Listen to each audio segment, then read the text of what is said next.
Olá pessoal, estamos aqui no Flashcast e hoje a conversa é papo sério, papo reto, com o deputado federal Pastor Marco Feliciano e o deputado estadual Marcelo Aguiar. Aqui já começa com profecia. Já começamos.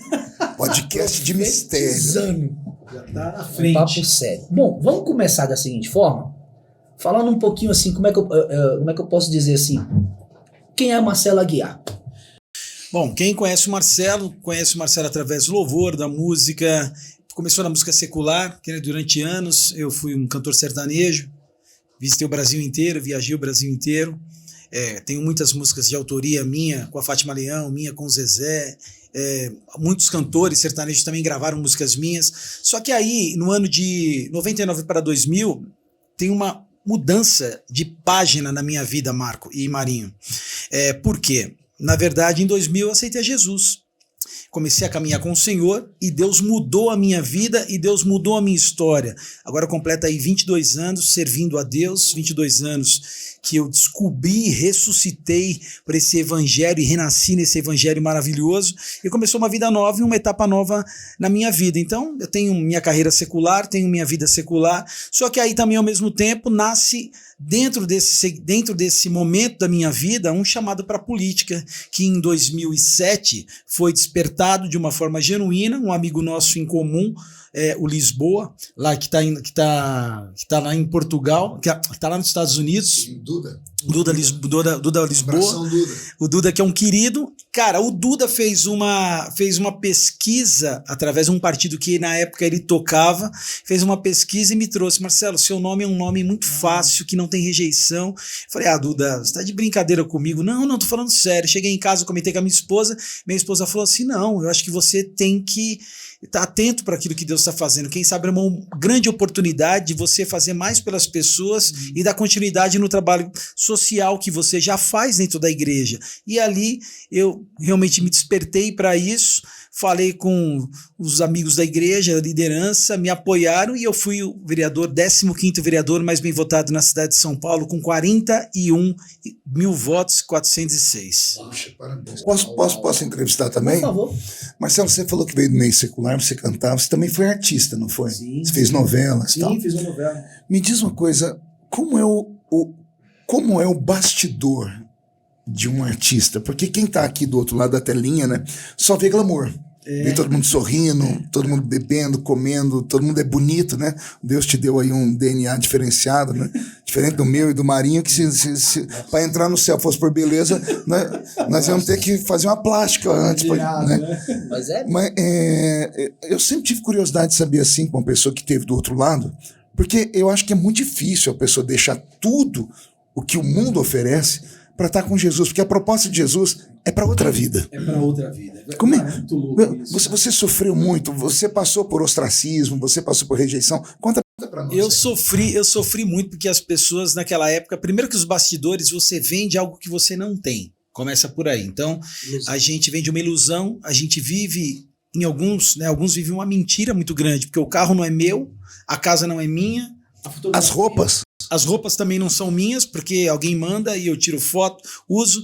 No meu caso, depois de muitos anos batalhando e trabalhando e tentando vencer, ainda consegui ter uma carreira que tinha lá o meu ônibus, tinha meus patrocínios, a casa nunca foi minha, a casa era do empresário. Então, assim, você vendia uma ilusão muito grande. E no meio da novela você sabe que em 2000, Marco, quando eu estava fazendo a novela Estrela de Fogo, gravando lá em Paulínia, numa fazenda maravilhosa, contracenando com a Vera Zimmermann, com a Fulvio Stefanini, com tantos atores. Cara, eu não tinha carro para andar. Tá brincando, mas... Tô falando sério para você, eu não tinha carro para andar, tamanho era a destruição nessa área financeira minha. Eu fazia 16, 17, 20 shows por mês e estava fazendo novela e eu não tinha carro no meu nome. Eu tive que pegar um carro emprestado na novela para poder me locomover, porque, cara, eu era um ator ali da novela e eu vinha para São Paulo quase todo dia e voltava. Então, assim, é uma destruição muito grande, porque você perde a noção, você não administra, você não faz nada. E aí, quando eu cheguei na igreja, e a Paula tinha tido uma cura muito grande, por isso que me levou até a igreja.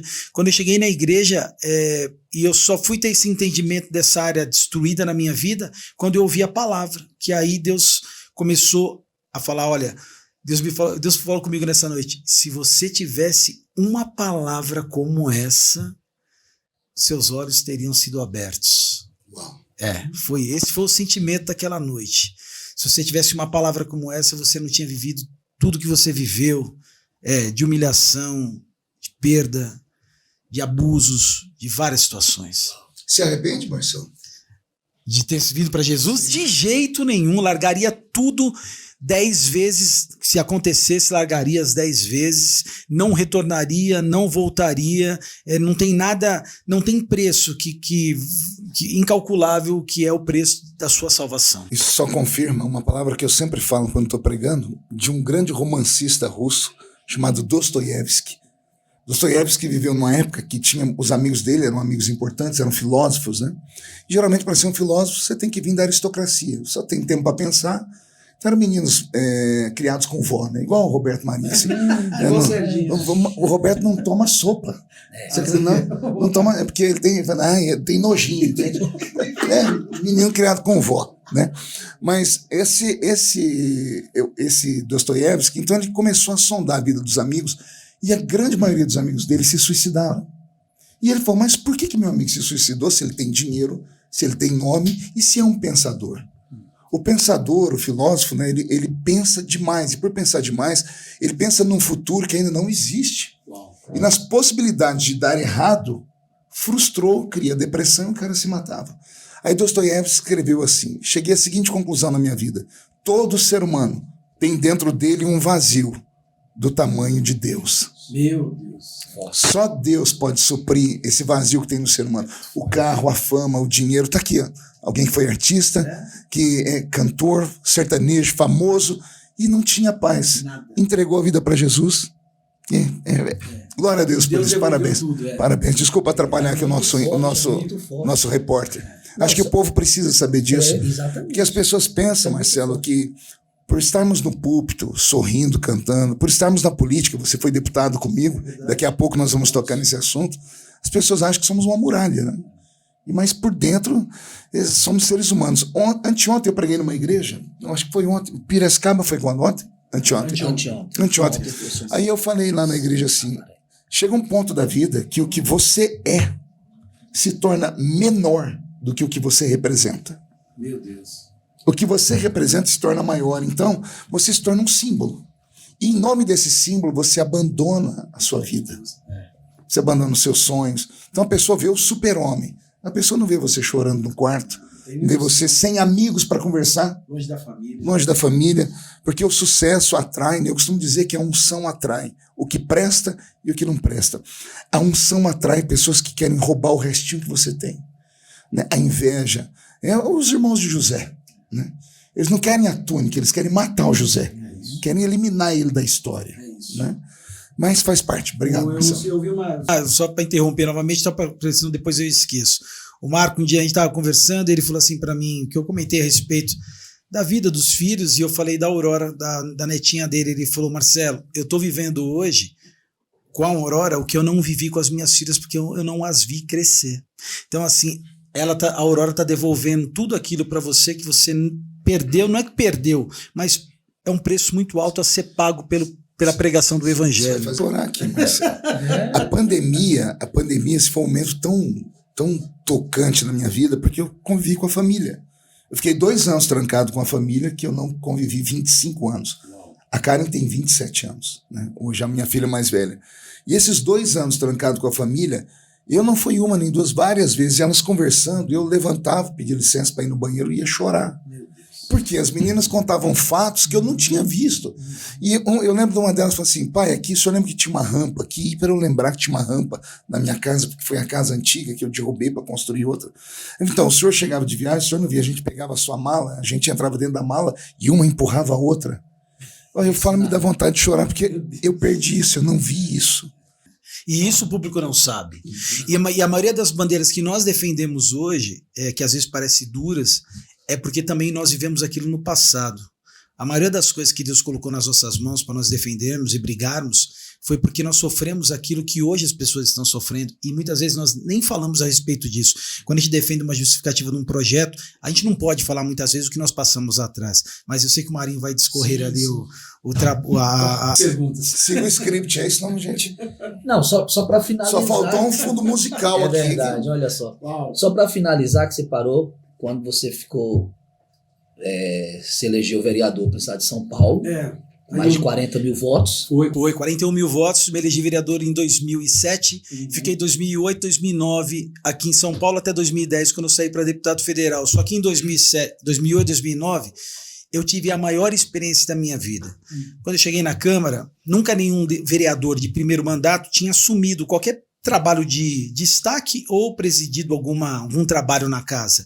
E eu fui ousado, falei assim, não, São Paulo não tem um trabalho para ver essa rede que acontece na internet, denúncias de pedofilia, e protocolei um projeto, a CPI da pedofilia. E aí eu fui ter acesso às imagens que o trabalho que o Magno Malta fazia em Brasília e a comissão tinha, eles me mandaram os pendrives para eu ver.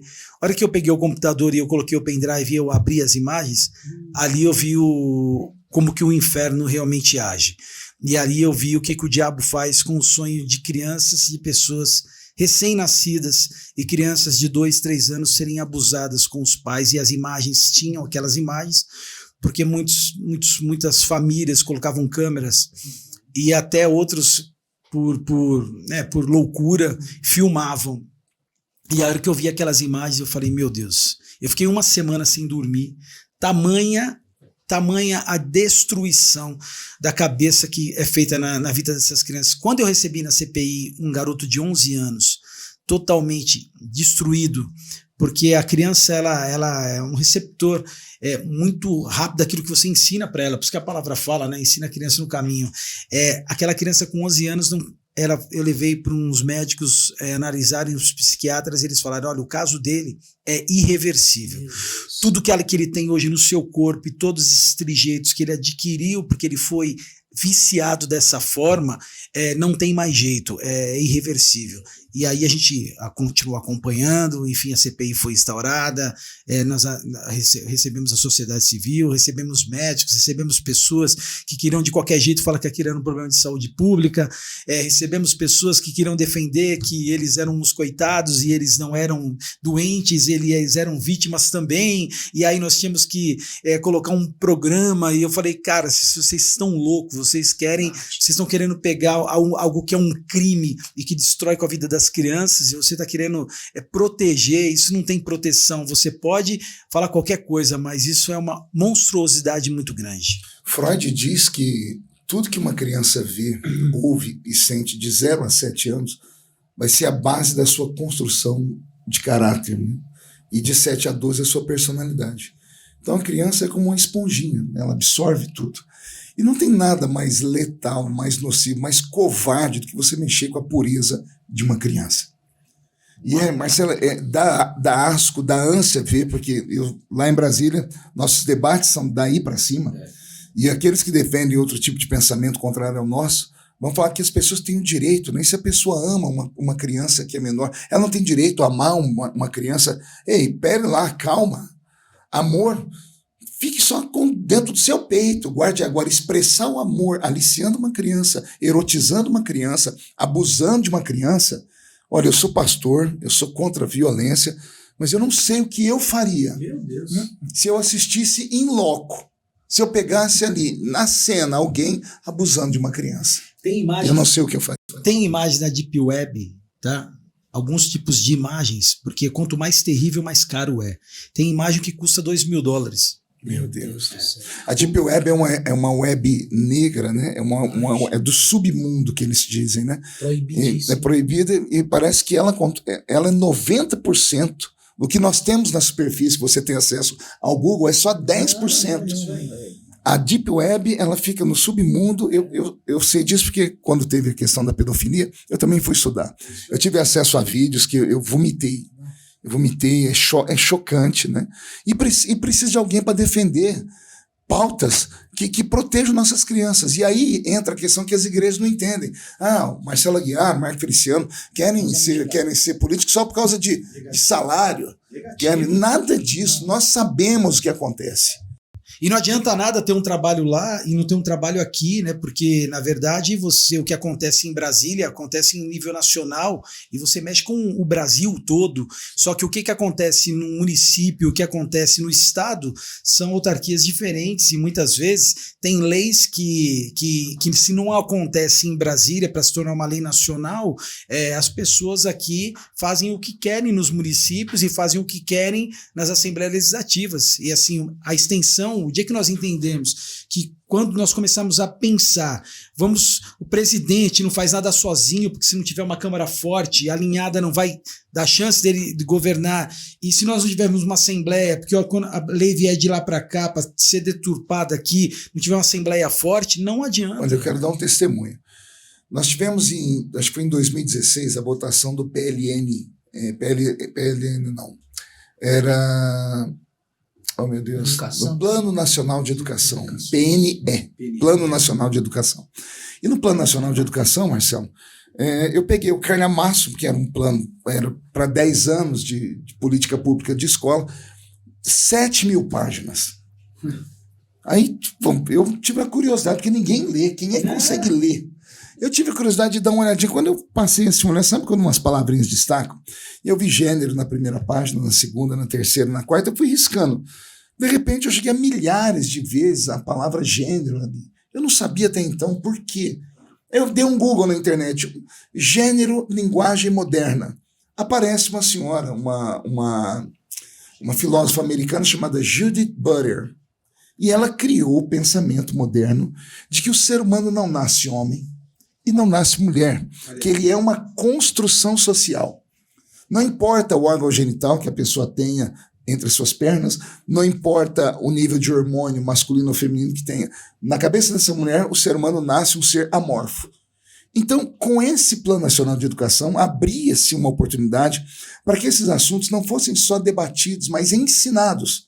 Porque ninguém quer debate, eles querem ensinar, é de cima para baixo, é empurrando, dentro do seu filho, dentro da sua filha e tal.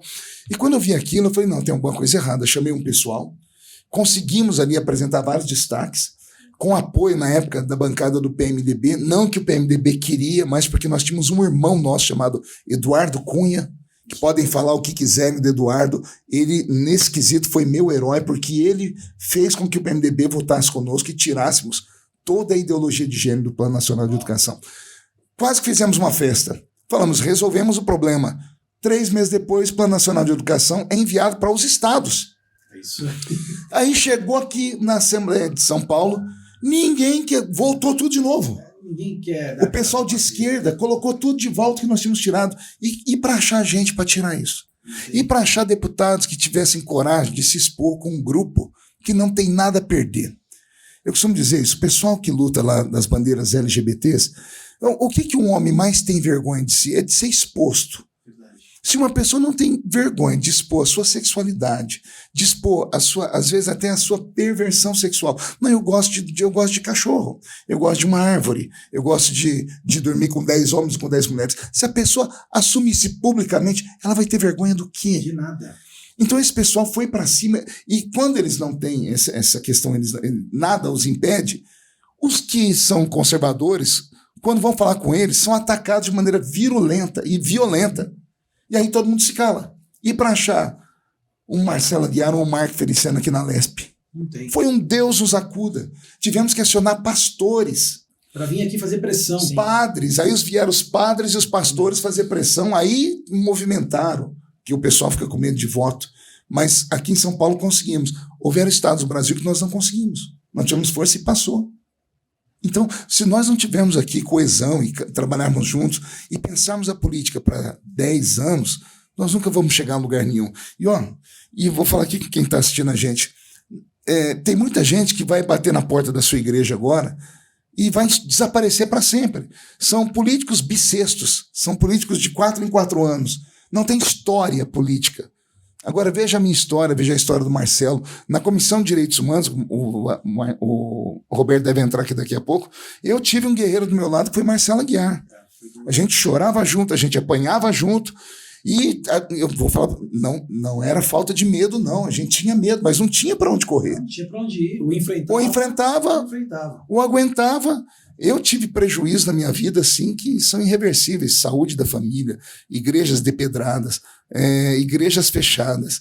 Eu tive depressão profunda depois disso. Eu perdi programa de televisão, perdi patrocinadores. Eu fiquei 6 meses sem pregar porque as igrejas não tinham coragem de me convidar. Eu sei. Porque onde eu ia, chegava a multidão dos ativistas e a Globo em cima e tudo virava matéria negativa. Então, o que nós estamos falando agora não é brincadeira. Nós alertamos tudo isso.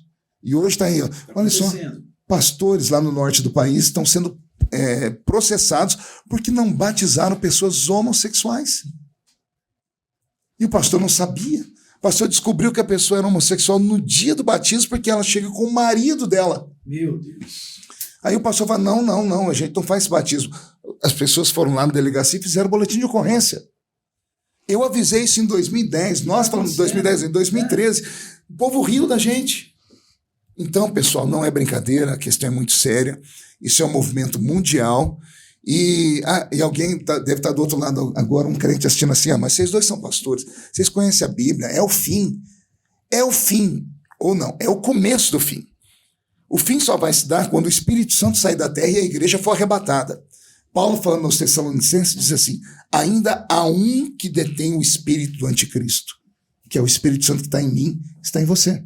Então, enquanto eu e você estivermos lá na luta, o Espírito Santo vai barrar esse povo. Então, enquanto temos força, temos que lutar. Depois que a igreja foi embora da terra, o anticristo faz o que quiser. Mas enquanto estivermos aqui, temos responsabilidade. E você que está assistindo a gente, tem responsabilidade também. Porque a sua mão é a mão que unge o rei. Né? Eu sempre digo que na época da eleição, Marcelo, Deus dá ao crente a unção que ele deu para Samuel. Qual era a unção do profeta Samuel? Ele pôs a mão na cabeça de Saul, virou rei. Ele pôs a mão na cabeça de Davi, virou rei.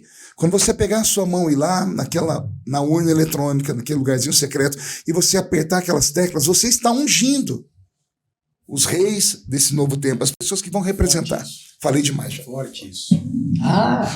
É uma aula. A gente para assistir porque é uma aula. Sempre é uma aula.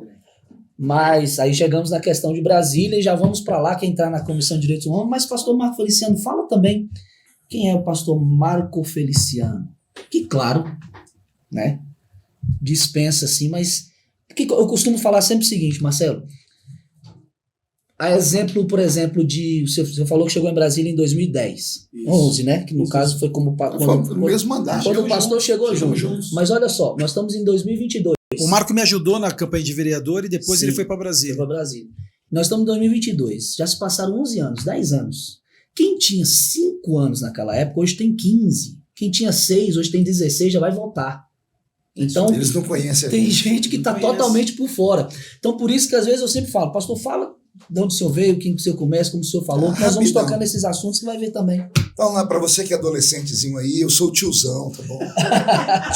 Eu me chamo de tio Fefe, né? Não, e ó, antes, não te cortando, mas só para você falar como é sério, vocês viram, nós acompanhamos no Brasil a força da mídia tentando virar a cabeça dos adolescentes que vão votar. Então isso é muito importante. Dizem que nos Estados Unidos o Donald Trump perdeu a eleição para os jovens, para os adolescentes. Né? Por isso que eles quiseram copiar para cá. Inclusive aqui no Brasil, né, quando os artistas fizeram essa campanha, né, nós tivemos cerca de 2 milhões de jovens que tiraram o título de eleitor.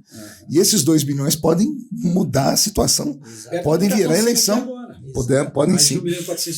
Então, para você que está aí assistindo, veja só, você está ouvindo aqui 2 tiozões, tá? Tio Marcelo, tio Fefe, né? Eu venho do interior de São Paulo, família extremamente pobre, fui cortador de cana-de-açúcar, apanhei laranja, algodão, café, engraxei sapato, filho de uma mãe solteira. A gente morava, Marcelinho, 12 pessoas dentro de 2 cômodos. Tem noção do que é isso? Vou dar um exemplo. Um dia eu estava dormindo, né, e acordei de noite coçando a minha perna e comecei a chorar. Falei, mãe, o que foi, menino? A minha perna sumiu.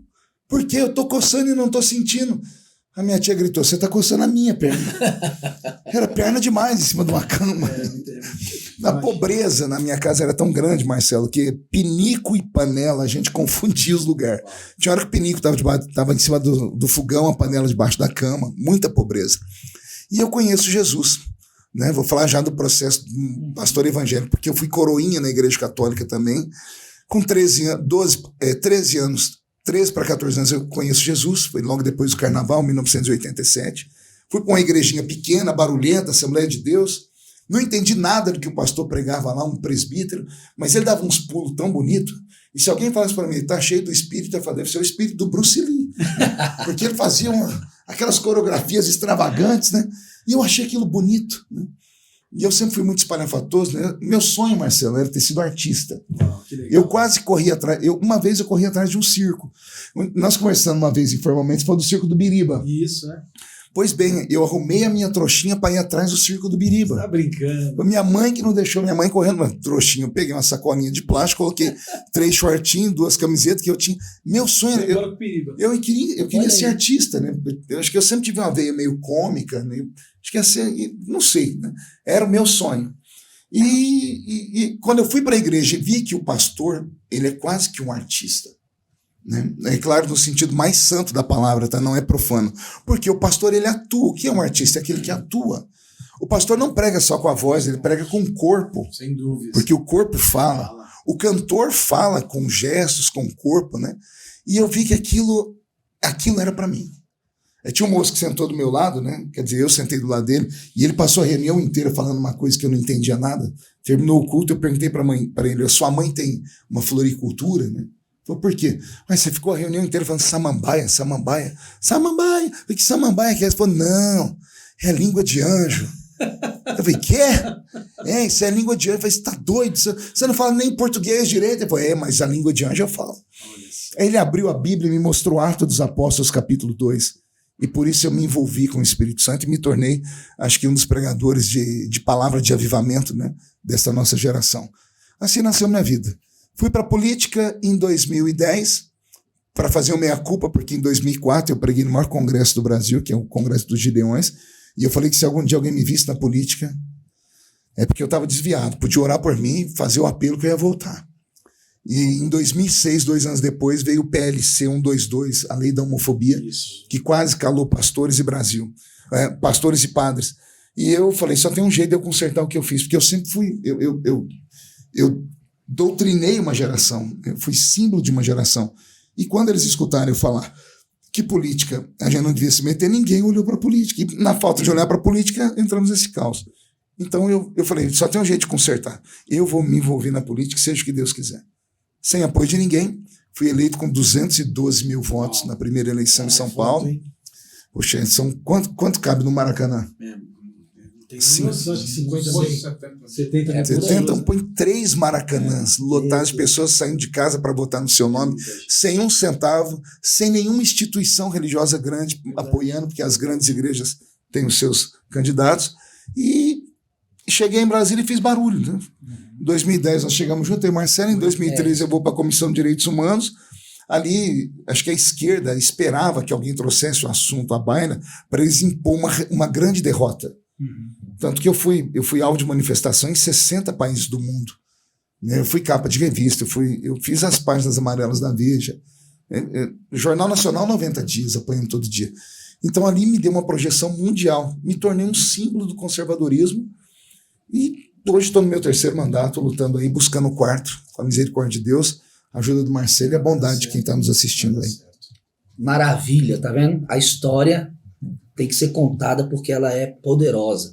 E só para finalizar esse pedacinho que a gente falou dos adolescentes, por exemplo, nós estamos hoje aqui num podcast. Sim, aqui no Flashcast. No Flashcast, né? Aqui. E é esse tipo de mídia agora, o público que mais assiste são justamente eles. Que funciona. Que tomam conta de tudo. Então, aí a gente faz os recortezinhos, né? Aquelas pílulazinhas, põe né? no TikTok, põe no Reels, põe no Instagram. Põe aquelas musiquinhas tristes. Então, toca o coração da gente. Eles estão ouvindo vocês aí. Mas então, deixa eu falar aqui para essa meninada. A geração de vocês recebeu tudo de mão beijada. Aquilo que a nossa geração, com muito sacrifício, construiu. Então não seja enganado, não seja um menino ou uma menina que vai só ler manchete de jornal, o que está escrito, leia tudo, seja diferente, não seja um aloprado, não vá apenas na moda, porque a moda nem sempre ela é perfeita, né? E nem sempre ela dita o que você tem que fazer. Você não pode ser como um piolho, né, que anda pela cabeça dos outros. Procure saber, vasculhe. Não fique apenas na palavra dos outros. Porque se você perguntar aí pro seu tio que não é evangélico, o seu tio que é Feliciano, vai falar, Feliciano é o perseguidor dos gays. Né? Porque é o que a imprensa vendeu. Mas quando você vai vasculhar a história, você vai ver, não, é um pai de família, é um homem de Deus. Você digitar aí Marcelo Aguiar, fala, Marcelo Aguiar é um lunático, um fanático, criou um projeto de lei. Projeto da pornografia. Da pornografia, ó. Não, procure saber quem é, tá bom? Fazendo isso, nós vamos ter um Brasil melhor. É isso aí. Chegamos em 2011, Brasília, os dois lá, dupla dinâmica. Eu tava lá junto. Verdade. Muito orgulho mesmo. Em Brasília, 7 horas. Muito orgulho de estar ali. Essa é a voz do Brasil. E de vez em quando eles fazem um modernozinho com a guitarra e um rockzão. Primeiro, porque na época do Lula era um trem de batuque. Você lembra?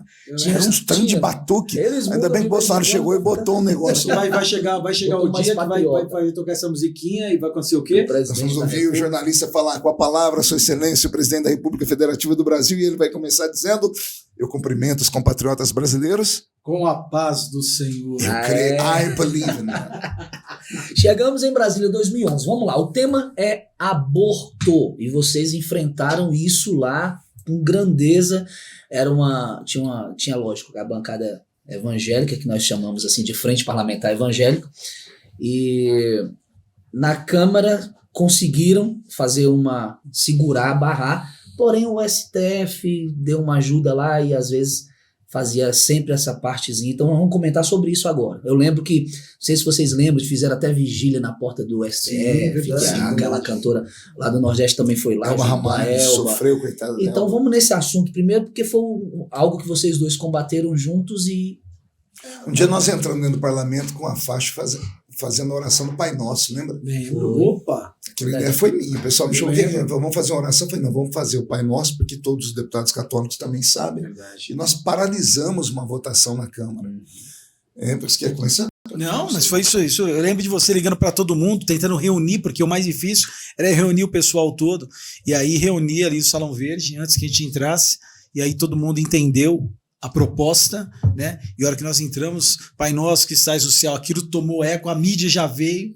Eu lembro de jornalista, algum desses esquerdinhos que bate no presidente, falando assim, que isso, o Estado é laico, isso aqui virou uma missa, virou uma igreja, virou como assim? Temos que paralisar isso. Mal sabiam eles que a gente começava ali uma revolução, né? E se nós não tivéssemos começado isso lá atrás, se esse movimento, né, vamos dizer movimento, mas é isso que nós cremos, tivesse acontecido lá, não tivesse acontecido, hoje, nós não teríamos a liberdade de ver uma nação. Antigamente eles não falavam de Jesus, eles não falavam de liberdade. Hoje nós temos uma nação falando disso. Hoje nós temos uma nação falando, nós somos contra o aborto. Olha como é lindo, Marcelo. Quando eu fui para a política em 2010, mesmo ano que você, não sei se você sofreu o que eu sofri. A sua igreja era uma igreja mais moderna, a minha era uma igreja muito ortodoxa na Assembleia de Deus. E quando eu emprestei meu nome para a política, o que falava-se a boca miúda era, a igreja perdeu o pregador. Perdemos o pastor. Eu ouvi muito isso também. Vai virar... De você, inclusive. Falando de você. Acabou, a igreja vai perder. E aí nós tínhamos que provar, com a minha atuação parlamentar e a sua, que não foi isso. Pelo contrário, o parlamento ganhou profetas. É isso. Não que a igreja perdeu profetas, o parlamento ganhou profetas. E aí, né, aquela máxima que eu tenho ensinado, né? Babilônia não muda Daniel, mas Daniel muda a Babilônia. O Egito não mudou José, José mudou o Egito. E chegamos lá e conseguimos mexer com aquele parlamento, porque nós fomos com propósito. Marcelo chegou lá eleito pela igreja, eu também. Nós fomos eleitos pela igreja, nós não podemos ser político de balcão. É isso aí. Não podemos ter vergonha da nossa fé. Estamos aqui para fazer negócio. Estamos aqui porque nós fomos enviados para a igreja, então vamos fazer o que nos mandaram. Nós paralisamos o parlamento. Foi a primeira vez que houve um grande embate no parlamento. A bancada evangélica sempre existiu, Marinha. O que as pessoas não sabem é isso. Quando o PLC 122 passou no parlamento, Marcelo, já tinha 60 crentes lá. Já. Aí a pergunta, tinha força. A pergunta que fala, como é que passou? Ninguém estava atento, ninguém mapeou, porque hoje não passa nada. Não passa uma agulha mais. Hoje não passa nada. Nada. A gente pode não aprovar projeto nenhum, mas a gente não deixa aprovar nada também. As pessoas sempre falam, quantos projetos você aprovou, deputado? Eu aprovei todos os projetos que foram necessários para o Brasil, as grandes votações. Seu, particular. Eu aprovei alguns, pouquíssimos, e explico por quê. Toda pessoa que se coloca contra o sistema recebe um carimbo. E o carimbo é projeto Feliciano, do Bolsonaro, do Marcelo Guerra. Não passa. Não põe para votar não, porque é polêmico. Por isso nenhum projeto nosso nunca foi aprovado. Lembra o pessoal falando do Bolsonaro? Bolsonaro nunca, 28 anos não aprovou nenhum projeto. É claro que não. Ele era contra o sistema. O sistema vai querer aprovar um projeto meu para me dar nome? Jamais dará. Então, o que eu entendi quando nós chegamos em Brasília? Já que não dá para ser artilheiro, vamos ser zagueiro. E nós criamos uma zaga muito pesada. Linha de defesa. Cada um ia para uma comissão, a gente não passou mais nada lá. Como viram que não passou mais aborto? Não passou mais casamento. Você quer ver? Casamento gay. Todo mundo fala até hoje. Nunca chegou lá no parlamento esse negócio. Tinha até não conseguiram voto para aprovar uma PEC. Aprovar não. Para ela tramitar na casa. Tramitar, eu lembro. Aí o STF vai e cria apelaram pelo STF. Um atalho, né? Sempre com aquele subterfúgio falando que se nós não legislamos, eles são obrigados a legislar. E, na verdade, não é isso que a nossa Constituição fala. E essa prerrogativa não é do STF. A nossa é legislar, a deles é cuidar. E o executivo é fazer. Cada um tem que ficar na sua esfera. Mas eles não fazem isso. Hoje eles estão militando, de fato.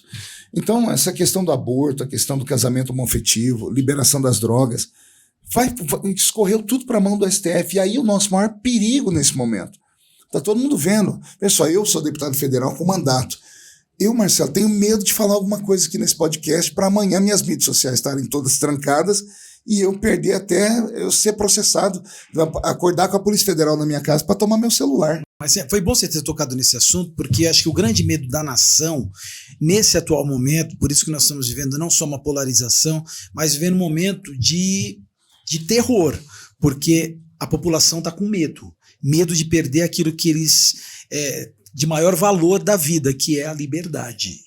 A liberdade está correndo um grande risco, não é só a democracia, mas é a liberdade. A liberdade de ir e vir, porque, do jeito que você falou, não sei se eu vou acordar com alguém na porta da minha casa, eu não sei se eu vou ser barrado através das minhas redes sociais, porque antigamente você tinha uma outra forma de se manifestar, hoje são redes sociais, não é mais um meio de comunicação televisivo, da rádio, mas é através das redes sociais.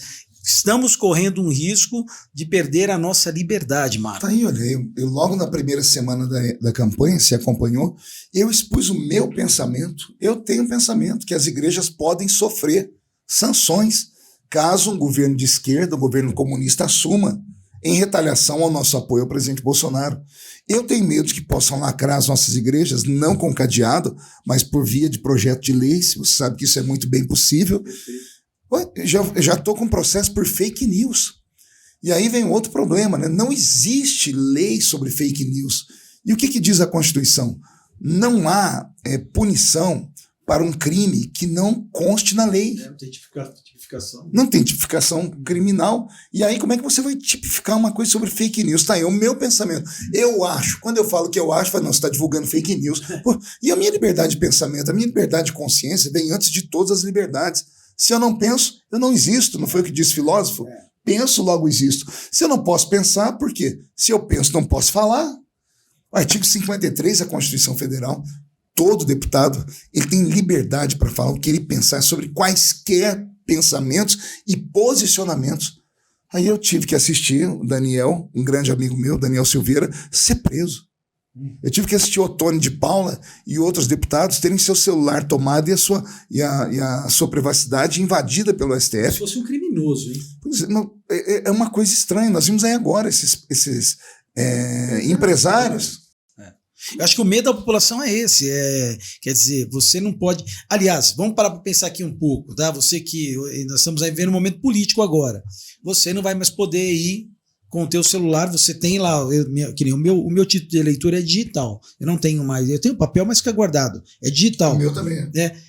Você vai, apresenta o seu título de eleitor digital, deixa o seu aparelho com uma pessoa e vai votar. Quer dizer, se eu tiver um problema na urna, se der qualquer situação, eu não posso registrar. Não, e pior, veja só, vamos colocar aqui, eu sou um deputado extremamente polêmico, sou um deputado de mandato, sou vice-líder do governo, meu celular, ele é uma ferramenta de trabalho, aí eu sou obrigado a deixar com o mesário, que sabe que eu vou estar votando ali, porque meu nome, cada um de nós tem uma urna, e se ele tiver um aparelhinho ali para clonar meu celular, como é que eu faço?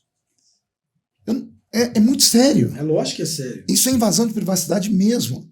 Então, como é que eu vou fazer com o meu celular? O meu título de eleitor está aqui dentro também. Eu não tenho físico, eu vou ter que ir com ele. E eu não confio em deixar meu celular ali com a... O que eu vou fazer? Não vou votar ou vou ser preso? É assim que nós estamos vivendo no nosso país hoje. Mas por que nós estamos vendo isso? É claro. Se levantou um homem que bateu de frente com o sistema e está querendo mudar essa nação. E, ao mesmo tempo... nós respeitamos a liberdade de expressão de todos, tá? Você vota em quem você quiser, mas isso está acontecendo porque, infelizmente, dentro do meio, as pessoas estão tomando lado. Aonde não pode ser tomado, tem que ser neutro. Tem que ser isentos, né? Certo? Estão tomando lado. Isso. Então, isso é o que nós queremos chamar a tua atenção aqui hoje. O que você quer que volte a governar esse país? Porque eu sempre falo, né? Às vezes você não gosta de política, mas você vai ser governado por alguém que gosta. Marcelo, pegando um gancho antes que eu esqueça aqui, todos nós vimos a sabatina do presidente Bolsonaro no Jornal Nacional. A forma como o William Bonner e a Renata partiram para cima dele com uma agressividade sem tamanho, tolhindo o direito dele falar. Aí vai o outro candidato. Até papeizinhos jogaram para ele, para ajudar na resposta. Isso mesmo. Porque para um é um passeio e para o outro é uma tortura. Se isso não é a imprensa tomar lado, eu não sei o que é. Então, você que está assistindo, nós vemos o momento mais sério da nação brasileira. Não é só a nossa eleição que vai ser decidida. Nós vamos decidir o futuro do Brasil. A América Latina toda está vermelha, Marcelo. Venezuela. E olha o estado que a população, quem está sofrendo é a população. Argentina, agora 40% da população já está na linha da pobreza. Estão indo embora de lá. Venezuela, as pessoas chegando aqui, entrando aqui por Roraima com 15, 20 quilos menos do que eles pesavam antes. Aqui nós temos a Nicarágua, as igrejas católicas fechadas. Essa semana eu repostei o vídeo de uma freira brasileira, não sei se você assistiu, a freira dizendo, nós estamos achando que mataram o nosso bispo, assassinaram ele, porque não encontravam o corpo dele. Aqui, do lado. E as pessoas ainda estão brincando, eu não gosto, vai fazer nojinho. O irmão que está me assistindo agora, não, pastor, Bolsonaro fala palavrão. Ei, nós não elegemos um pastor, não. Bolsonaro é católico. Tem um pensamento dele, mas ele é o que mais se aproxima daquilo que nós queremos. Marcelo, eu disse e repito, um crente que tiver coragem de optar por um camarada que publicamente disse a mulher tem que matar o bebê que está na sua barriga, o aborto, esse crente vai ter que, no mínimo, um dia prestar conta diante de Deus. Posso estar errado. Ele vai ter que dar conta, porque a morte daquele bebê, ou dos bebês que forem assassinados por intermédio dessa lei, vieram porque essa pessoa deu voto para aquele outro ali. É muito sério. É verdade. Então não é hora da gente ficar brincando, não. Mas eu não. Exemplo prático. Me mandaram para mim um bannerzinho, não vou falar o que estava no banner, porque a palavra é pesada, mas vou transformar. Um homem está com muita fome, ele vai morrer. Ele só tem uma opção. Se ele não colocar carboidrato dentro da boca dele, ele vai morrer. Então, ou proteína na boca dele, ele vai morrer. Aí colocam 2 pratos na frente dele. Num prato, tá cheio, tem uma lavagem, cheio de bigatos, tá podre. E do outro lado tem um prato com arroz sem sal. Aí a pessoa diz, eu não gosto de arroz sem sal. Você tem 2 opções. Ou come um arroz sem sal, ou come aquela outra lavagem. Tá entendendo? Nós temos um que é assim, outro que é assado. O que é assado pode não ser perfeito. Mas é o que temos. Mas é o que nós temos. E é o que mais se aproxima da gente. E foi o que mais visitou igrejas, foi o que mais falou com crentes, foi o que mais não teve vergonha de falar da fé. Vocês viram na Bolsonaro no dia que teve a Convenção Nacional do PL, ele mandou me chamar, ele falou, você vai entrar comigo, você é um sacerdote. Entrei com ele dentro de um lugar com umas 10 mil pessoas, fiz oração por ele, não se envergonha da fé. Pode não ser perfeito, mas é o que nós temos. Bom, não vamos muito longe, né? O Marinho acho que tem mais perguntas, mas só para lembrá-los aqui que nós passamos por uma pandemia. Se fosse em outros governos, nós estaremos hoje passando fome. Não que não exista fome, existe a fome, mas nós estaremos em estado de calamidade, 100 vezes pior. Nós passamos por tudo isso e teve aumento de R$600 do auxílio emergencial. Teve o auxílio taxista. Taxista, caminhoneiro. Caminhoneiro. Amigo, a visita do Bolsonaro na Rússia. Se não é Deus que mandou esse homem lá, eu não sei quem foi. Não, e assim, no momento de guerra, o mundo inteiro, o mundo todo contra a Rússia. E até eu que sou conselheiro dele, falei assim, senhor tem certeza? Tenho, estou sentindo, eu preciso ir na Rússia. Ele chegou na Rússia, o pacto dele com o Putin fez com que o agronegócio do Brasil fosse salvo, porque o Putin mandou para nós como é que chama? O fertilizante. Sim. A Europa está passando fome já hoje, já acenderam a luzinha vermelha na Europa. Tá pegando fogo. A Europa está sendo incendiada por esse verão, é o pior verão da história. Na briga deles por tomarem lado contra a Rússia, não tem fertilizante para comida, eles vão passar fome. Anote o que eu estou dizendo. O próximo ano, 2023, será um ano terrível para a Europa. E o Brasil não, porque o Bolsonaro teve um estalo divino.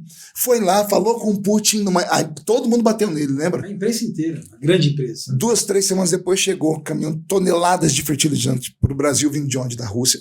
Então, queridos, entenda. A gente não entende, a gente sempre fala com o Bolsonaro, se não for Deus que está com a mão em cima dele, eu não sei quem é. Até porque é bíblico, a estratégia. O que ele faz, que a gente acha que vai dar errado, acaba dando certo. Então vamos acordar, se não por você, pelos seus filhos, pelos seus netos. Porque eu temo um Brasil sob a liderança de um socialismo. O socialismo é uma praga, é um câncer. Não funcionou em nenhum lugar do mundo. Em nenhum lugar. Até o único socialismo que, entre aspas, que funcionou é o socialismo chinês, porque eles pegaram tudo de bom do capitalismo e tudo que não presta do socialismo. Né? Eles querem dinheiro, mas faz a pessoa passar fome. Né? Eles querem o dinheiro, mas a pessoa lá é pena de morte. Né? Mas uma pena de morte, assim, grosseira, não precisa fazer muita coisa. Você sabe como funciona na China a questão da droga? Não tenho nem ideia. Se a pessoa for pega como usuário, na primeira vez ela é pega e presa 5 anos. Não, 2 anos a primeira vez. Na segunda vez, ela é presa por mais um tempo. Na terceira vez, é condenação à pena de morte. E a família tem que pagar o projétil que vai matar a pessoa ainda.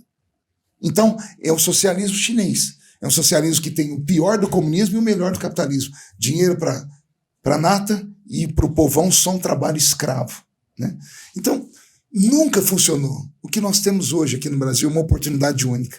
Se o presidente Bolsonaro for reeleito e nós elegemos uma bancada forte de deputados federais, senadores e deputados estaduais, nós podemos mudar o Brasil nesses próximos 4 anos. Se com uma pandemia dessa o Brasil sobreviveu, imagina sem uma pandemia. Sobreviveu porque foi fechada a torneira da corrupção, vamos lembrar isso. Sobrou 600... De onde vocês tiraram os R$600, pastor? Acabou a corrupção. Não teve 500 bilhões de desvio da Petrobras, não teve o desvio no Correio, não teve o prejuízo no fundo de pensão, não teve o mensalão, não teve tudo isso nesse governo. E é por isso que o sistema quer derrubar esse presidente e quer fazer com que os parlamentares de esquerda tenham protagonismo, porque nós lá dentro vamos fazer a diferença. Isso eu não tenho dúvida, Marco, porque nós não estamos lá para fazer negócio, nós não estamos lá olhando para o próprio umbigo, nós não estamos lá mais agora preocupados se o sistema, o grande sistema, muitas vezes, que elege os seus candidatos, porque nós somos livres, nós temos essa liberdade, nós não temos o rabo preso com ninguém, nós podemos votar, nós podemos brigar, nós podemos dar a cara a tapa, nós podemos brigar pela igreja, nós podemos brigar pela família, porque nós somos livres. Eu e o Marcelo temos uma bênção, nós não temos patrão institucional. Isso. O nosso patrão é quem vota na gente.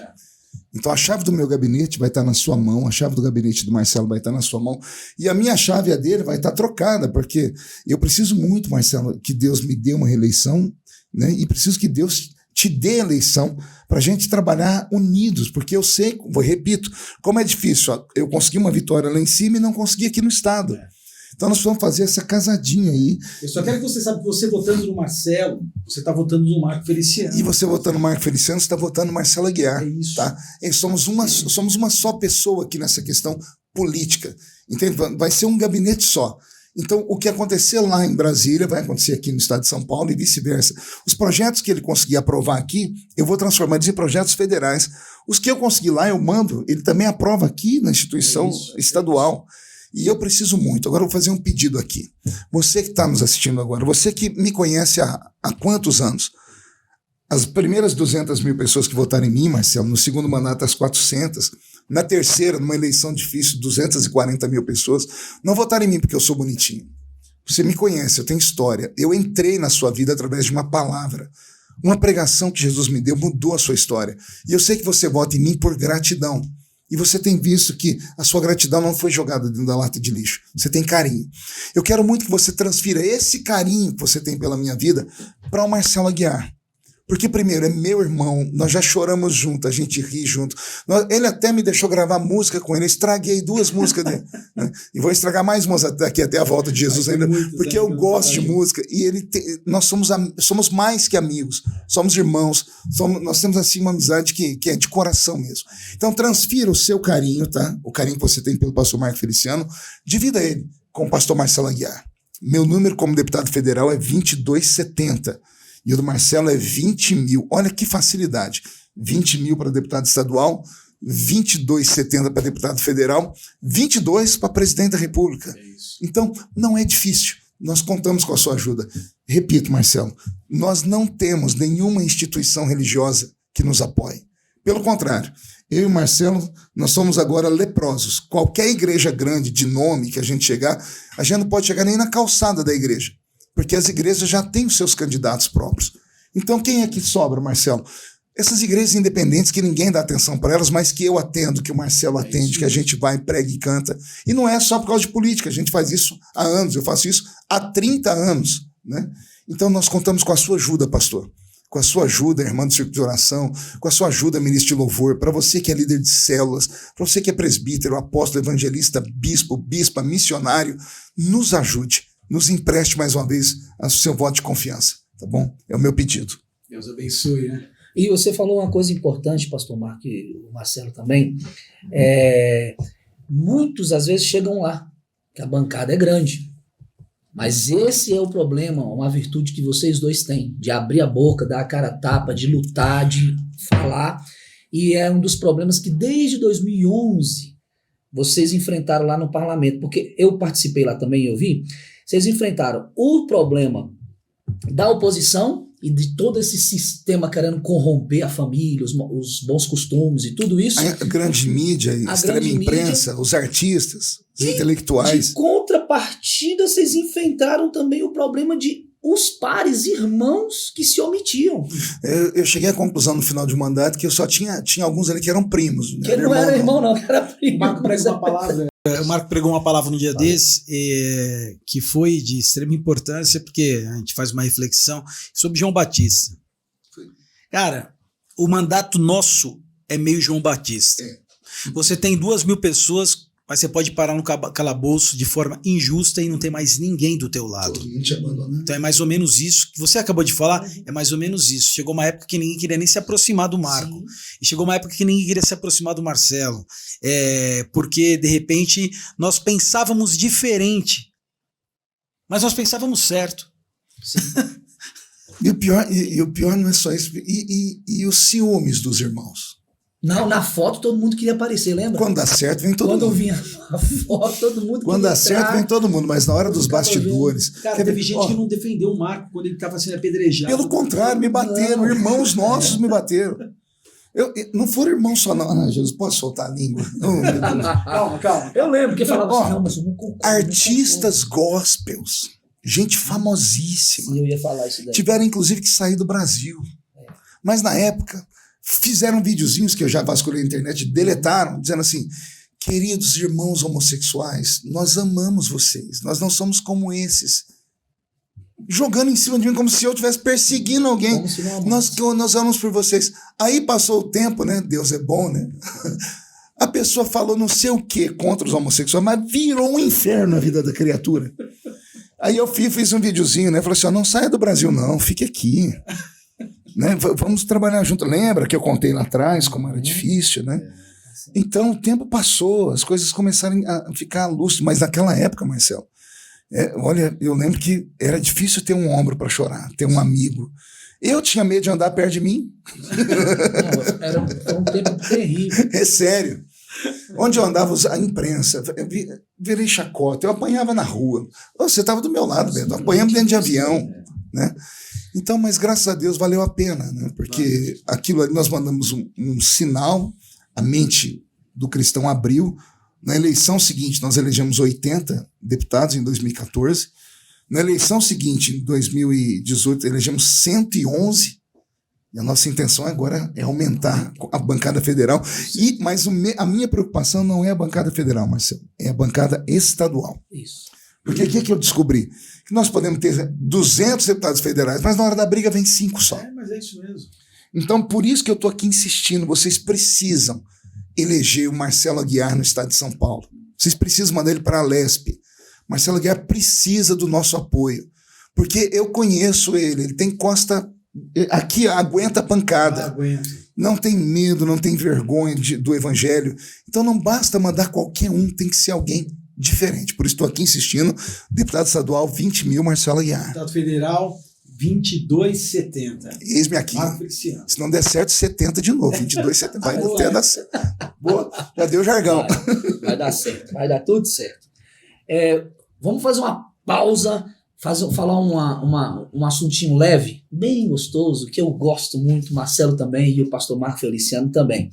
Mas é que é muito importante, porque eu vi que o Marcelo tem um trabalho muito atuante na área da cultura, fez um projeto para os músicos. Eu como músico, nós três aqui somos músicos. Verdade. Entendeu? Então vamos falar. Ele está falando isso porque eu pago o salário dele, viu, pessoal? Não, o senhor canta, o senhor é músico, quis tocar violão, ainda vai aprender, ainda vou dar um jeito. Sabia que é um sonho meu? Tocar violão? Eu pedi para o meu pai, pedi para minha mãe, que eu não tinha dinheiro para comprar um violãozinho. Aí quando eu fiquei mais velho, eu comprei uns violão, mas não tinha... Tempo tinha, não tinha mais disposição. Mas vai aprender. Eu já briguei com ele. Ele falou: me ensina. Lá em Brasília, ele mora comigo lá no apartamento. Eu falei: me ensina violão, Roberto. Ele não tem tempo, porque o Roberto tem um problema com um aparelhinho chamado celular. Vai aprender. Mas falando de música de cultura, eu acho que ainda falta esse debate, tanto em Brasília como em São Paulo, que é realmente um olhar mais técnico a respeito dessa arrecadação de direitos autorais para os músicos, porque tem muita gente sofrendo, nós não temos mais o disco para vender, hoje é tudo rede social, hoje é tudo plataforma, a gente recebe, mas nem se compara à época do vinil, entendeu? Então ainda eu acho que assim, não quero olhar para o ECAD, não quero olhar para as associações com olhar de, não, eu quero ter um olhar técnico e um olhar para poder somar e ajudar para viver da música. O que podemos melhorar e o que podemos fazer? Até hoje eu não vi um sistema de monitoração de obras a nível nacional que a gente possa ter a tranquilidade que os direitos estão vindo pro artista e pro músico, porque o músico recebe o direito conexo. Então assim, não tenho visto isso.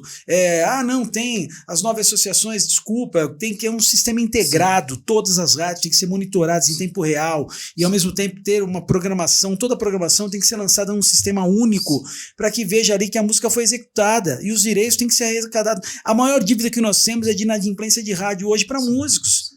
Quer dizer, então vamos fazer o seguinte, vamos dar uma isenção e uma anistia para todas as rádios, vamos zerar, já que ninguém paga tudo isso, vamos zerar e vamos começar de novo. Sim. Porque os músicos têm que comer, o autor tem que receber, tem autor passando fome, entendeu? E a gente tem, quem vai estar lá olhando por eles? O pastor Marco Feliciano, eu, sim, e quem tiver um pouquinho mais de sensibilidade de música. E também, como o Marcelo, desculpa, pegando um gancho, como o Marcelo entende muito essa área cultural, e eu já teve contato com o ECAD, né? O ECAD andou colocando o pé no pescoço de muita igreja, Marcelo. Sim. Eventos. Eu mesmo já tive em alguns eventos aqui em São Paulo que eu não podia subir no palco porque o ECAD estava lá, que enquanto não pagasse o que tinha que ser pago, a gente não podia subir no palco. Eu falei, mas como assim? Uma banda da igreja foi lá e cantou um louvor da Cassiane. O ECAD estava lá para paga ou não tem, atrapalhando até o evangelismo. Então, alguém precisa conversar com o ECAD. E só pode conversar com o ECAD um artista como o Marcelo. Sim. Então, igreja, preste atenção, esse recado aqui é para a igreja. Até isso, quantas igrejas foram multadas, quantos eventos aqui em São Paulo nós deixamos de ter por conta do ECAD. Então, nós precisamos de alguém que entenda da matéria e fale com o ECAD. Marcelo Aguiar vai ser esse homem. Se compromete, Marcelo? Totalmente. Então tá aqui, totalmente. Totalmente. Porque hoje eu sou pastor de igreja, eu sei que eu passo por isso. Já tive umas 2 notificações. É importante esse debate, que o estado de São Paulo tem mas muito, a comunidade musical de São Paulo, os nossos artistas. E os Ganha da Bahia? O pior, por causa que você sabe, São Paulo, a São Muito Paulo grande. pela extensão. Não, por eu tudo digo isso, porque entendeu? dizem que o baiano não nasce, ele estreia. Estreia, é diferente. Tô falando que o Marcelo, tô falando que o Beto é músico, né? Você não é músico? Sou sim. Você é de onde, Beto? Nasci na Bahia, mas eu moro em São Paulo. Eu tive que vir pra cá, então, tipo assim. Mas uma coisa, por que eu tô tocando nesse assunto? Para chegar nos nossos músicos evangélicos. Porque o músico cristão hoje sofre. Se o músico secular já sofre com todos esses problemas que tem, o cristão mais ainda, porque não tem essa atenção. E nós tivemos um bom exemplo esses 3 anos do governo federal, mas não tivemos esse mesmo exemplo lá aqui. Porque tinha um governador aqui que o pessoal, você sabe, fez tudo errado, ok. Mas, Marcelo, esse seu pensamento aqui na Lespe agora, imagina, usar cultura, usar o Pronarca, Lei Rouanet, para os pequenos. E normalmente os pequenos também estão abrangendo aí o músico cristão, que precisa daquele dinheiro ali para sobreviver, para fazer aquilo, para fazer... Totalmente, precisamos fomentar isso. E o Estado ele é pujante, o Estado é grande, tem orçamento, como tem em todas as secretarias. E tem programa, como você comentou aqui. E não tem, falta às vezes informações. E desburocratizar um pouquinho também, porque o músico não tem acesso. Antigamente, eu nunca consegui fazer nada pela Lei Rouanet. Porque o projeto, que só para montar o projeto era um absurdo, não tem como, é muito difícil. Eu né? vou ter dar uma ideia para o Marcelo, quem sabe ele consegue pensar com a equipe jurídica dele. Ó, já tô crendo que ele já está eleito. Mas Ó, ninguém entende mais de música do que crente. Verdade. Tanto é que isso é cultural. Né? Você pega um Elvis Presley, eu vi o filme do Elvis esses dias, ele começou numa igreja. O número de Grammys do Elvis Presley é gospel. Tudo gospel. Imagine que se nós ressuscitássemos, Marcelo, no estado de São Paulo, as bandas, as bandinhas de marcha, que todo interior tem lá uma como é que chama na praça? Um coreto. Né? E criar algum tipo de forma para que as igrejas montem essas escolinhas de música com o amparo do Estado. A igreja tirando o menino de rua, aprendendo a tocar, e esse menino tocando para o Estado, tocando na igreja. Cada igreja tem a sua bandinha, ressuscitar a música sacra. Porque hoje é só música eletrônica, é só pancadão, é só a gente sentando na boquinha da garrafa, é umas coisas esquisitas. Né? Essa música sacra, ou a música de banda, eu acho que ela não pode jamais perder. E quem sabe você não cria um projeto desse? É uma forma da gente tentar fomentar isso e aqui no Estado resgatar isso, porque fora a cultura e você tirar a criança, tirar as pessoas que não têm oportunidade. É um projeto social. É um projeto social, entendeu? Dentro das comunidades, e quem sabe trabalhar com comunidade, quem sabe trabalhar para resgatar o ser humano dentro das comunidades, na Cracolândia e em outros lugares. É a igreja tem essa autoridade. Vocês estão vendo como é a política? A política é bonita quando ela é feita com gente de bem, com gente que não pensa só em si mesmo, mas que pensa no próximo. Esse é o nosso pensamento. Somos crentes. A gente vive para o próximo. É isso. Porque as pessoas têm que entender, e vocês vão explicar agora, o pastor Marco e o Marcelo Aguiar vão explicar o seguinte: tudo é na caneta. Não é simplesmente só porque o pastor Marco... Porque as pessoas pensam dessa forma. Você é deputado, você pode dar um jeito aí, como se ele falasse, acontece assim, e acontece. Então, tudo é na caneta, é no voto, na articulação. Então, se não acontecer dessa forma, e se não tiver uma pessoa para encabeçar, para puxar a bandeira, para levantar, ninguém faz. E aí, quando uma pessoa como você, Marcelo Aguiar, na Lespe, levanta uma bandeira como essa, você vai se encarregar de buscar votos com os pares e fazer votar. Mas se não tiver ninguém lá, não adianta. Então, por isso precisa dessa representatividade. É isso. É muito importante. A gente até fala lá em Brasília, o pessoal manda mensagem: pastor, o senhor não mandou? Eu falei: mandei, mas ninguém obedece. Então tem que ter mais gente do lado. Não adianta você manda, mas ninguém obedece. Uma voz sozinha. Agora, se 10 começar a falar, as coisas mudam. Agora, pastor Marco Feliciano, também falar de um projeto que eu falei desse do Marcelo Aguiar aí, na cultural, de músico e tudo, mas lá em 2013, 2012, por aí, o senhor fez um projeto que todo mundo também cai em cima, tá achando como louco, apanhou, mas importantíssimo. O nome do projeto eu me lembro como se fosse hoje, fiz até uma música para ele, chama Papai do Céu na Escola. Fala um pouquinho sobre isso. Poxa, era bonito, é bonito o projeto. Na verdade, foi o meu primeiro projeto. Foi o primeiro. Eu recebi o diploma em fevereiro de 2011, acabei de ser diplomado e apresentei o projeto, Papai do Céu na Escola. Eu queria, Marcelo, resgatar o lúdico que transcende na vida das crianças. Né? A criança não pode ter um amiguinho imaginário dela. A gente não apoia ela ter um amiguinho imaginário, porque a gente não fala que ela também tem um amigo, mas ele é invisível, ele é o criador do céu, é o criador da terra. Aí o projeto esbarrou porque as pessoas falam, o Estado é laico, então a religião não pode se meter. Mas a religião não é só religião, ela é filosofia. Lógico. O cristianismo não é uma religião apenas, ele é filosófico.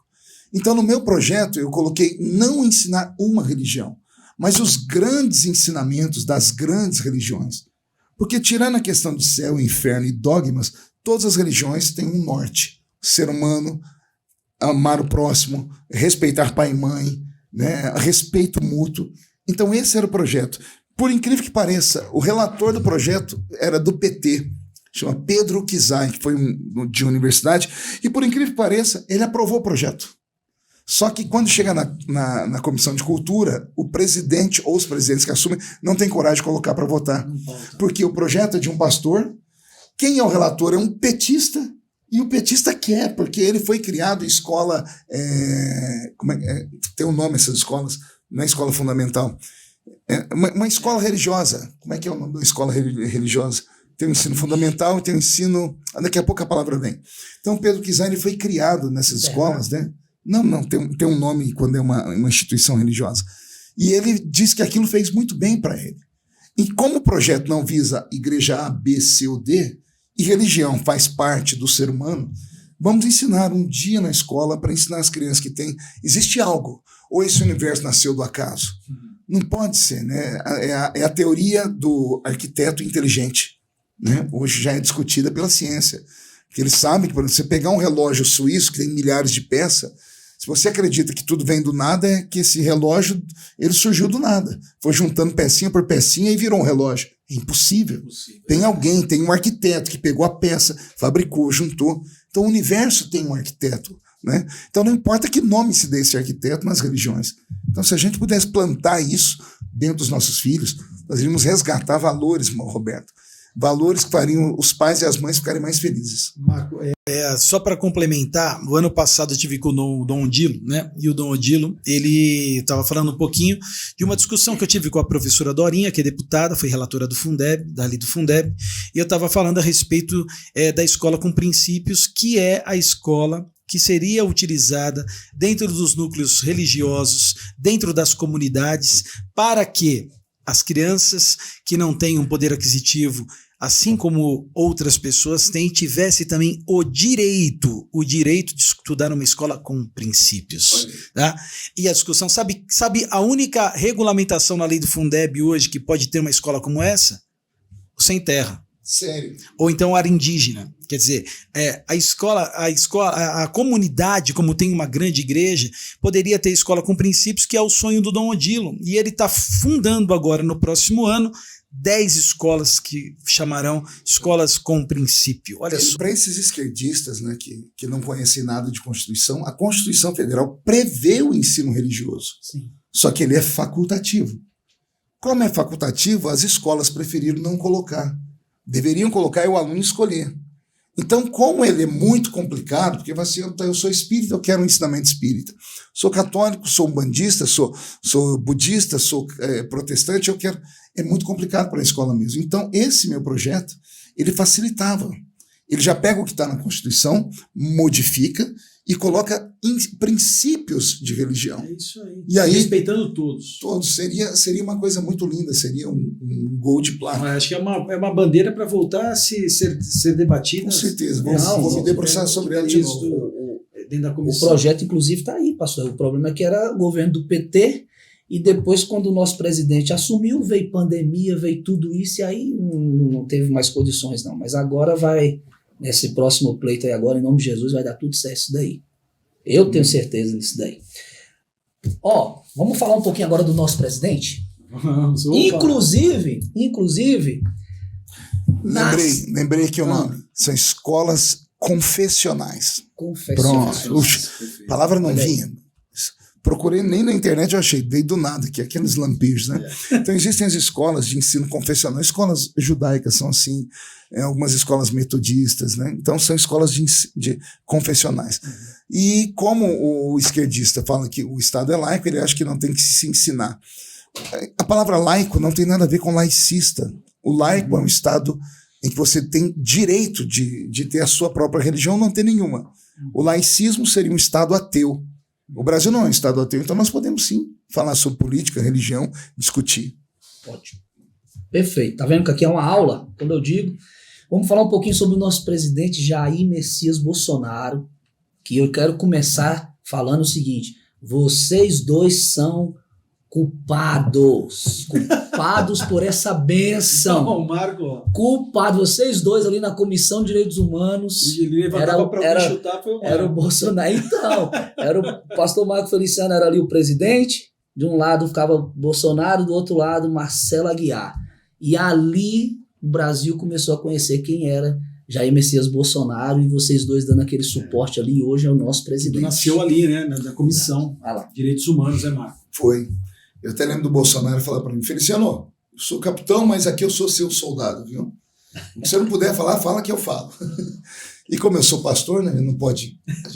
A gente até tem vontade de ser indelicado com as pessoas, mas não podemos. Eu só olhava para o Bolsonaro e ele já sacava, ele já vinha com uns 30 papel escrito, né? Aquelas frases que eu não posso falar aqui, que senão o vídeo ele é censurado. E ele falava, né? Então o Bolsonaro, ele é essa criatura. Eu gosto dele porque ele é transparente. E com ele, assim, é 880, ou ama ou odeia, né? Ele tem um magnetismo pessoal fantástico. Se ele chegar aqui em 2 minutos, ele conquista até essas plantas aí que não tem alma, né? Ele é um homem direito, é um guerreiro. Era uma voz solitária no parlamento, né? Porque eu também, esses dias eu estava lendo a história dele. Ele foi eleito num momento complicado. Imagina, na redemocratização do Brasil, ele sai o governo militar e entra nessa nova redemocratização, que de democracia não tinha nada, que sempre foi de esquerda, os governos pós-militarismo. PSDB, esquerda com diploma. PT, a esquerda radical. Então, o Brasil sempre teve a esquerda. E aí Bolsonaro é eleito, ele chega como capitão, e os esquerdinhos estavam tudo lá, que apanharam de militar, né? E todas aquelas histórias que todo mundo fala, né? Você vê, eu tenho dificuldade em falar, Marcelo, que no Brasil teve uma ditadura, né? Por quê? Ditadura, para mim, é uma coisa muito pesada. Ditadura teve na China, teve na Rússia. Mao matou 50 milhões de pessoas. Stalin e outros mais, uns 70 milhões de pessoas.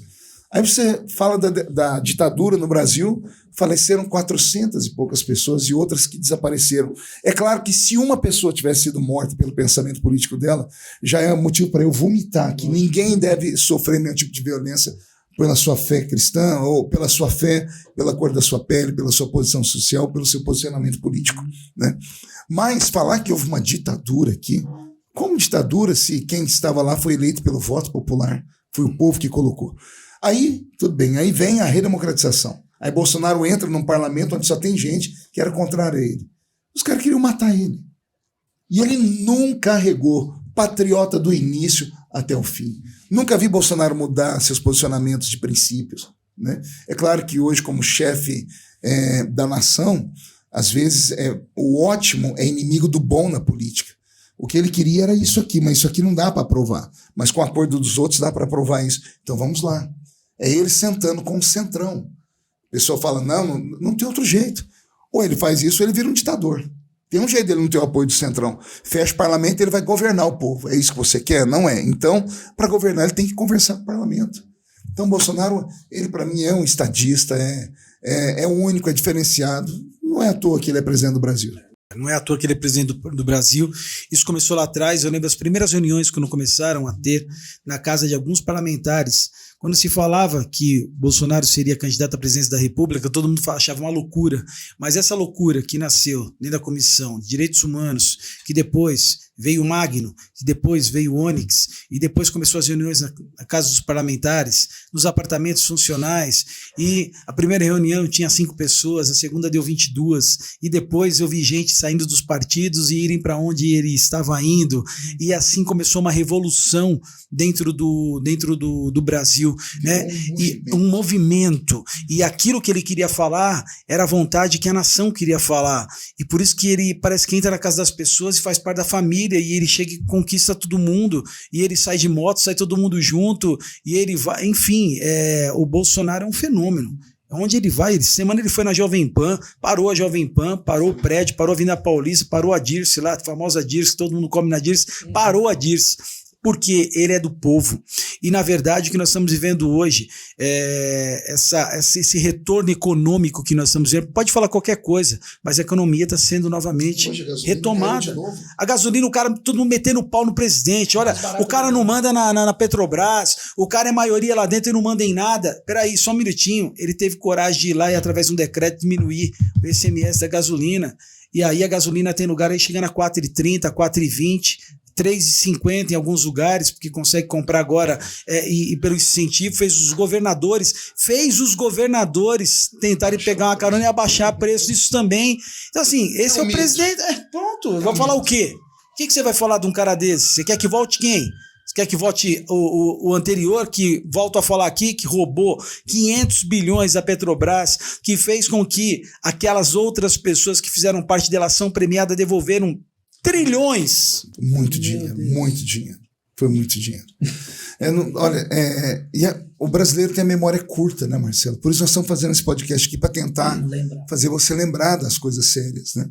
Então, Bolsonaro pode não ser perfeito, mas é o que nós temos para o momento. E eu costumo dizer que nós estamos igual a Israel no meio do Mar Vermelho. Não dá para voltar para trás. Não tem outro caminho. Atrás vem Faraó, temos que atravessar. Vocês viram aí, só falando aqui, vocês viram o debate, eram 4 contra 1. Era isso, o cenário era esse, 4 contra 1. E detalhe, hein? Os golpes vitimistas de sempre. Colocaram a Simone Tebet lá, que ela já deve ter, digo eu, tá? É um pensamento, não me processo que eu estou pensando. Né, que já deve ter um acordo entre o MDB e PT, caso volte, ela assuma um ministério. Você tem alguma dúvida? Tudo, porque tudo nela ela levava para o vitimismo do feminismo. Eu queria fazer uma pergunta para a Simone Tebet. Por que a senhora apresentou uma emenda parlamentar no relatório de secreto lá no orçamento secreto? No orçamento secreto. Por quê? Né? Te interessa. Defendendo tanto isso e apresentou uma emenda lá, faz parte do Estado. Tem emenda dela lá. Quer dizer, é aquilo, tem contraditório dela é que ali na frente da televisão o povo mente demais. Mente demais. Você viu tanto que o Lula mentiu, gente? Dá vontade de o que eu gosto do presidente, né, é isso. Quando ele falou que estava indo, foi presidente, vai em paz. Não tenha medo, porque o senhor vai falar a verdade. Quando você está com a verdade, você não precisa fazer malabarismo, você não precisa ficar buscando no pensamento, que a verdade é a verdade. A pessoa conta uma mentira, ela tem que saber muito bem, até ela decorar a mentira, ela vai remendando, né? Se você chamar a Simone Tebet ou o Lula agora fazer as mesmas, você vai ver eles gaguejar para falar. O Bolsonaro não, porque é a verdade prevalece. E é muito simples. E um exemplo do nosso presidente, que eu sempre vi, o presidente... Tudo que era uma coisa assim mais absurda que acontecia, ligava pro pastor Marco pedir oração. Ia lá você lembra lá quando ele também foi se filiar ao PL? Antes de mais nada, pastor Marco, levanta e faz oração por nós. Lá tem até um episódio interessante que o pastor pode contar, quando fizeram uma viagem internacional e lá no local onde estava, o anfitrião falou, não, isso aqui é a nossa... Rapaz, foi muito engraçado. Conta aí, pastor. Foi minha primeira grande gafe. A gente estava nos Estados Unidos, né? E nós somos o estado do Texas. Lá tem muito combustível, é o estado mais conservador americano. E uma senhora da alta sociedade, uma socialite chamada Dona Nancy, Miss Nancy, né? Ela ofertou um jantar para o Bolsonaro e a comitiva. E aquela casa chique, aquele povo rico, aquelas coisas americanas, um piano de cauda, um cidadão tocando, né? E todo mundo lá conversando e tal. Daqui a pouco ela entrou e falou, Mr. Bolsonaro, né? Eu sei que o senhor é um homem de fé, então eu trouxe aqui o nosso pároco, o nosso padre, para fazer uma oração por nós. E o padre fez a oração dele, né? Aí o Bolsonaro falou assim, Dona Nancy, eu trouxe meu sacerdote. E eu tô lá num canto, falando, quem que é o sacerdote do Bolsonaro? Tá aqui, ó, pastor Marco Feliciano, vem cá. Faz uma oração aqui para nós. Falei, vamos orar. Eu ia orar, faz a oração do Pai Nosso. Marcelo, já te deu branca? Já, é horrível. Imagina um crente esquecer a oração do Pai Nosso. Esqueci a oração do Pai Nosso. Eu fui coroinha, Marcelo, eu fiz a oração do Pai Nosso a vida inteira. Aí eu comecei, Pai Nosso... que estás no céu, mas o Senhor também é o Deus que está aqui na terra. emendei uma oração espontânea e levantei a voz, aquela glória, né? Quando eu terminei, a dona Nancy chegou em mim com o intérprete e disse assim, eu nunca ouvi uma oração tão linda como essa. Foi espontânea. O Bolsonaro falou, o que deu ali? Eu falei, esqueci a oração do Pai Nosso. Como é que um pastor esquece a oração do Pai Nosso? Gente, isso pode acontecer com qualquer um. Deu um branco na minha cabeça. Mas foi muito interessante isso. Aí depois quem estava com o Bolsonaro falou assim, rapaz, que oração bonita, me ensina ela. Porque as pessoas só conhecem o que é trivial, né? E eu fui parafraseando a oração. Eles precisavam ouvir aquilo. Mas até hoje eu lembro disso. Foi, meu Deus, que vergonha. Acontece. Você ia falando, eu te cortei? Não, agora eu já esqueci, porque era alguma coisa, algum adendo que eu ia colocar. Mas nós estamos falando do nosso presidente, é tudo e todos contra ele. Lembrando, tudo e todos que não prestam, tudo e todos ruim, né? Então eu gosto muito quando eles põem aquela charzezinha assim, falando assim, vamos ver quem é que é contra o Bolsonaro. Aí vai mostrando as personalidades, quando a gente olha e fala assim, meu Deus, aí temos certeza, nós estamos do lado certo. Mas tem uma pergunta que eu quero fazer para os dois. Qual o preço da liberdade? Olha, isso é impagável, né? É um preço... Acho que o preço já foi pago lá atrás, quando ele se entregou naquela cruz para que a gente pudesse ter essa liberdade e esse livre-arbítrio de escolha, né? Até nisso, ele é tão gentleman, Jesus, Deus é tão incrível que até isso ele nos dá, né? O direito de nós escolhermos, né? O livre-arbítrio, né? E eu acho que esse momento que a nação está passando, nós temos isso, nós temos esse livre-arbítrio. Você quer continuar com a liberdade ou você quer perder a sua liberdade? Porque eu não tenho dúvida que, dependendo do que acontecer nessas eleições, o Brasil vai retroceder muito e nós vamos perder muito.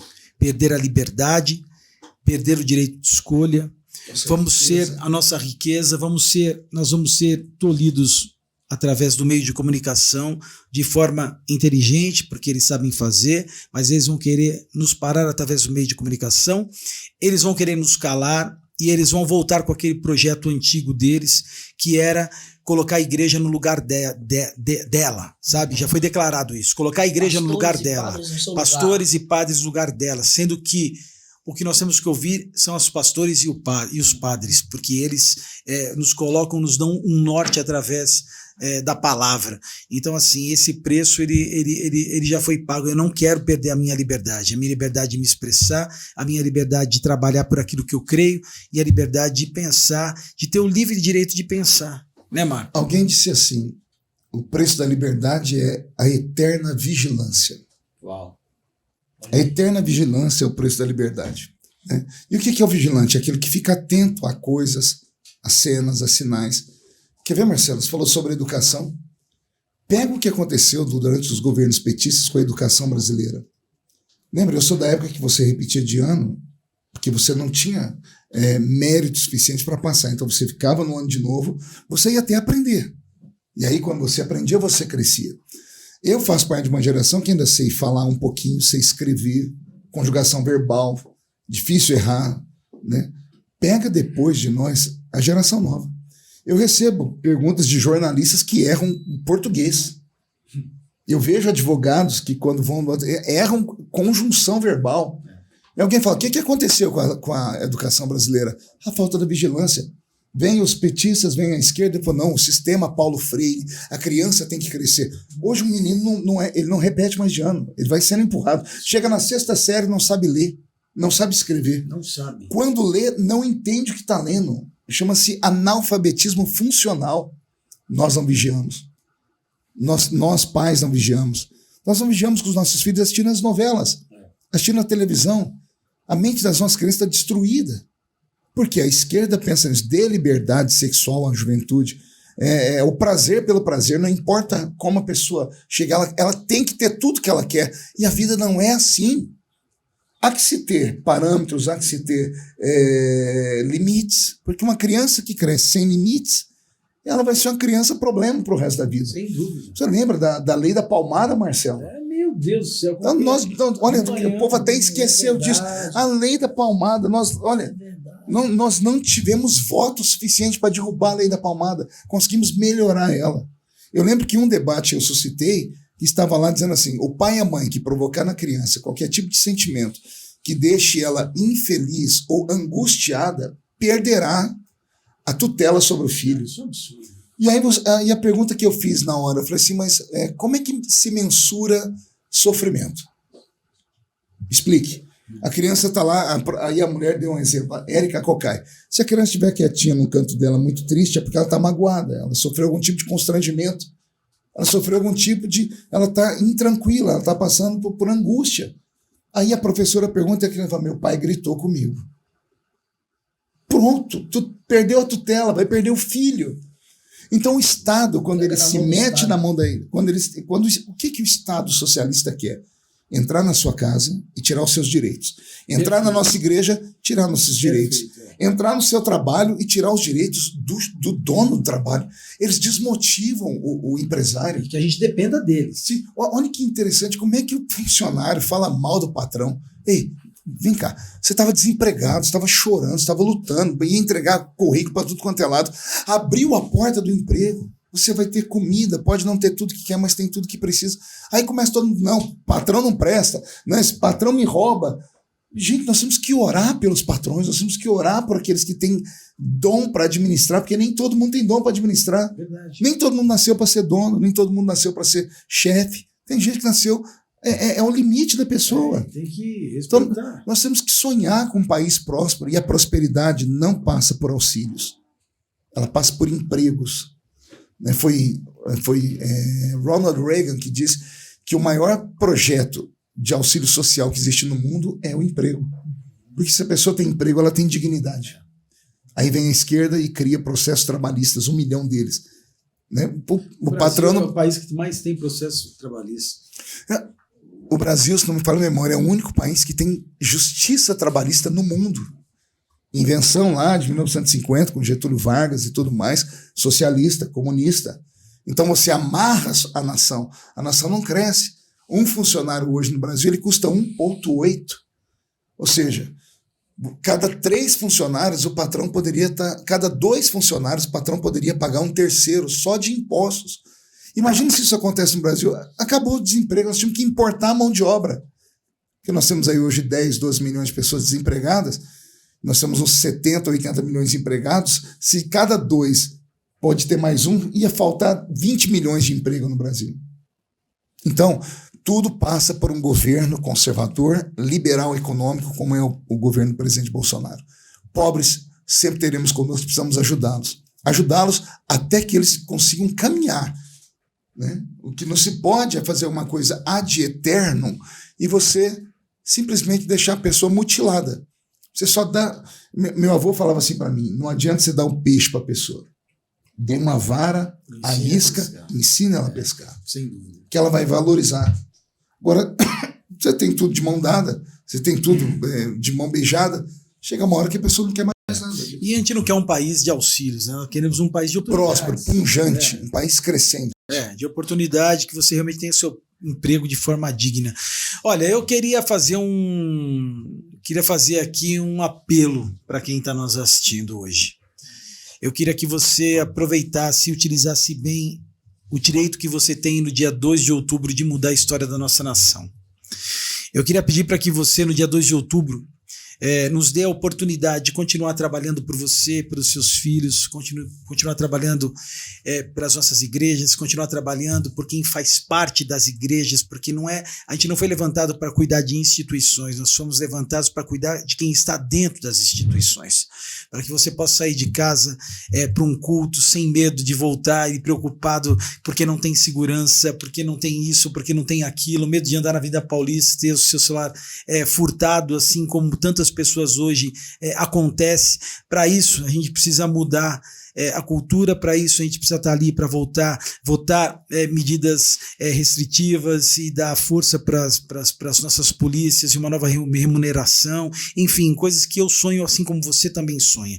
Para isso, eu quero pedir aqui o teu apoio e o teu voto para deputado federal, que você possa, no dia 2 de outubro, multiplicar com a tua família, com os teus amigos, com a tua rede social e votar no dia 22 para deputado federal do pastor Marco Feliciano, no número 2270. 2270, esse é o número que eu quero te pedir. Vote e conquiste mais 10, mais 15, mais 20, mais 30 para o pastor Marco Feliciano no dia 2 de outubro.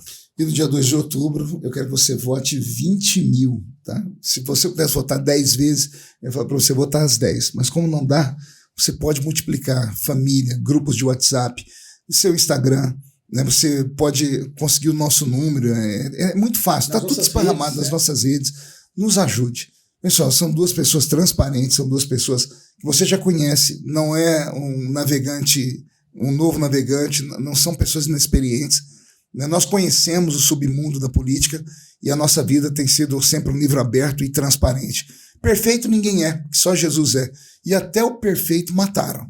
Então eu preciso muito da sua ajuda nesse ano, nessa eleição, 2 de outubro. Vote para deputado estadual Marcelo Aguiar, 20 mil, para deputado federal, pastor Marco Feliciano, 2270.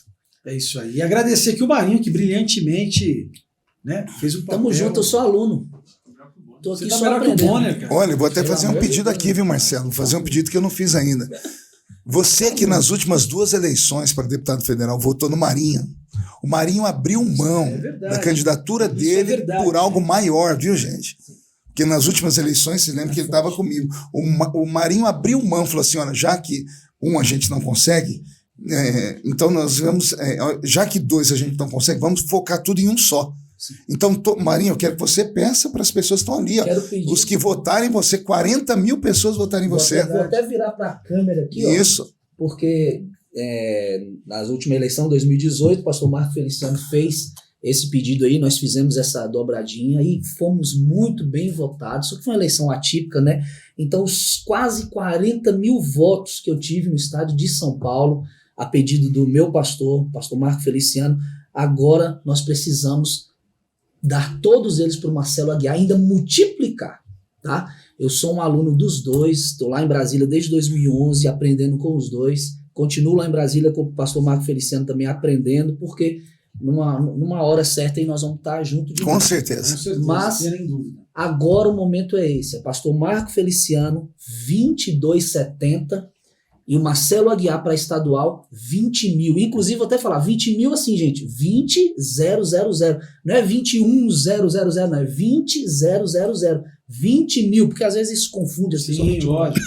Tá o número aqui, ó, tá aqui embaixo. Então eu quero pedir ao meu querido estado de São Paulo, né, para deputado federal, pastor Marco Feliciano, 2270, e deputado estadual, Marcelo Aguiar, 20 mil. Maravilha. Obrigado, Beto, você é gigante. Tamo junto. E daqui 4 anos vocês vão ver o que vai acontecer. Então, olha, todas as pessoas que votaram no Roberto Marinho, transfira o seu voto para o Marcelo Aguiar. Todos que votarem em mim, Marco Feliciano, vote no Marcelo Aguiar. Se a nossa votação for extremamente expressiva, a gente, além de entrar para a história, a gente pode começar a crescer um pensamento maior para a nossa nação. Sem dúvida. Coisas grandes vão acontecer. Valeu, pessoal. Deus abençoe. Tamo juntos. Valeu!